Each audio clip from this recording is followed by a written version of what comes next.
Assalamualaikum warahmatullahi wabarakatuh. Salam Pramuka. Tepuk Pramuka. 2 kali tepuk Pramuka.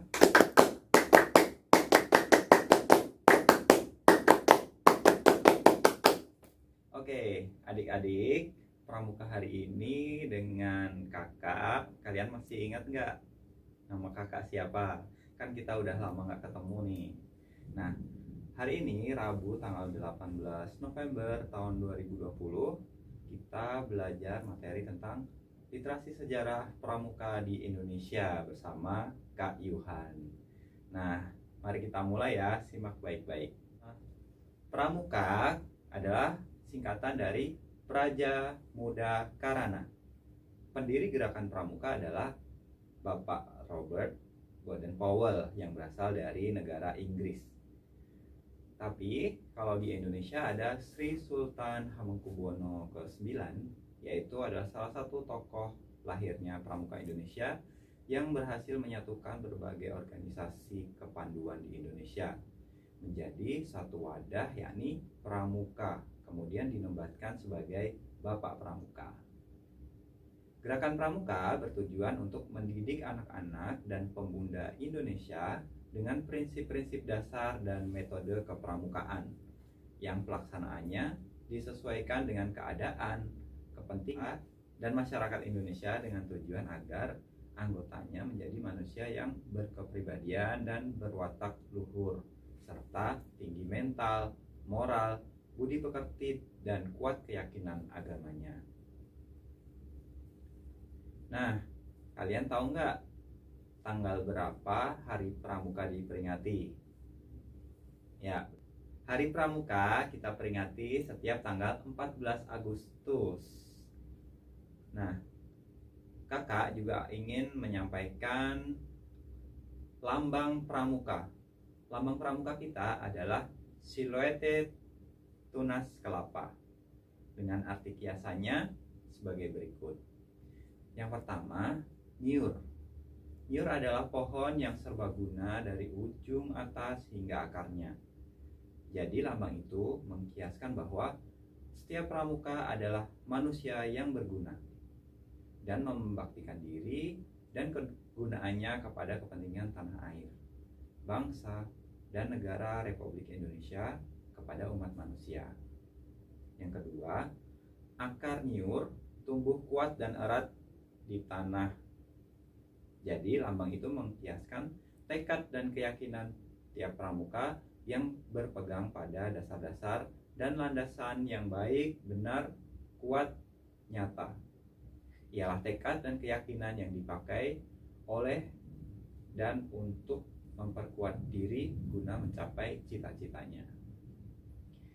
Yang ketiga, nyiur dapat tumbuh di mana saja yang membuktikan besarnya daya upaya dalam menyesuaikan diri dalam masyarakat di mana dia berada dan dalam keadaan bagaimanapun juga. Nah, kakak tadi menyebutkan nyiur. Sebenarnya kalian tahu nggak sih nyiur itu apa? Nanti dicari tahu ya. Nyiur itu adalah pohon dari buah kelapa. Nah, penemu lambang tunas kelapa adalah Bapak Suharjo Atmodipuro. Tingkatan dalam gerakan pramuka. Tingkatan dalam kepramukaan adalah sebuah tingkatan yang ditentukan oleh kemampuan anggotanya. Kemampuan itu disebut dengan syarat-syarat kecakapan umum atau SKU. Untuk pramuka siaga dan penggalang, masing-masing kelompok umur memiliki 3 tingkatan. Untuk penegak memiliki 2 tingkatan, sedangkan untuk pramuka pandega hanya ada 1 tingkatan. Yang pertama, tingkatan pramuka siaga. Ada siaga mula, siaga bantu, dan siaga tata. Kemudian yang kedua, tingkatan pramuka penggalang. Ada penggalang ramu, penggalang rakit, dan penggalang terap. Yang ketiga, tingkatan pramuka penegak. Ada penegak bantara dan penegak laksana. Ada juga sebuah tingkatan khusus yang disebut dengan Pramuka Garuda, yaitu tingkatan tertinggi dalam setiap kelompok umur dalam kepramukaan. Kelompok umur adalah sebuah tingkatan dalam kepramukaan yang ditentukan oleh umur anggotanya. Kelompok ini dibagi menjadi 4. Yang pertama, kelompok umur 7-10 tahun kita sebut dengan pramuka siaga. Yang kedua, kelompok umur 11-15 tahun disebut dengan pramuka penggalang. Yang ketiga, kelompok umur 16-20 tahun disebut dengan pramuka penegak. Yang keempat, kelompok umur 21-25 tahun disebut dengan pramuka pandega.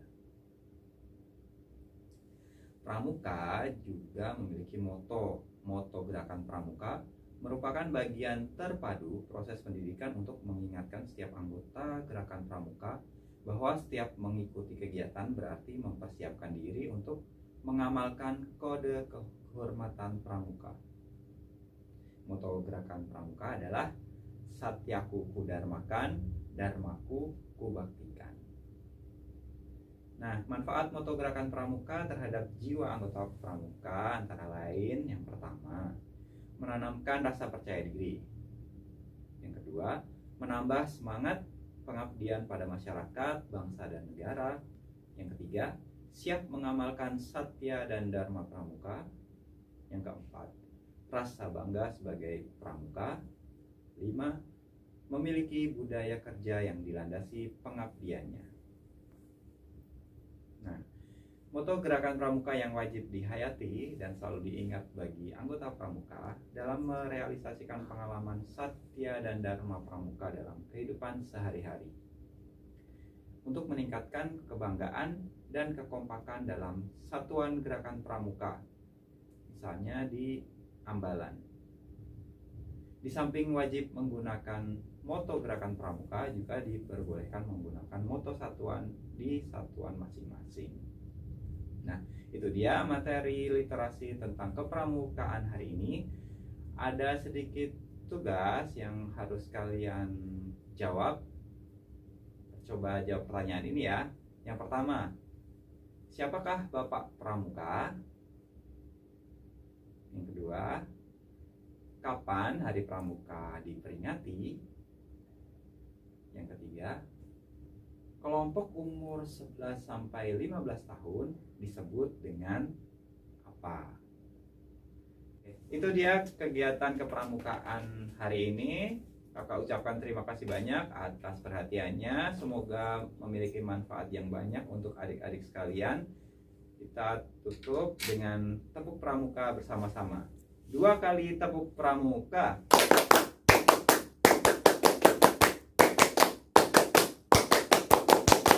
Salam pramuka. Wassalamualaikum warahmatullahi wabarakatuh.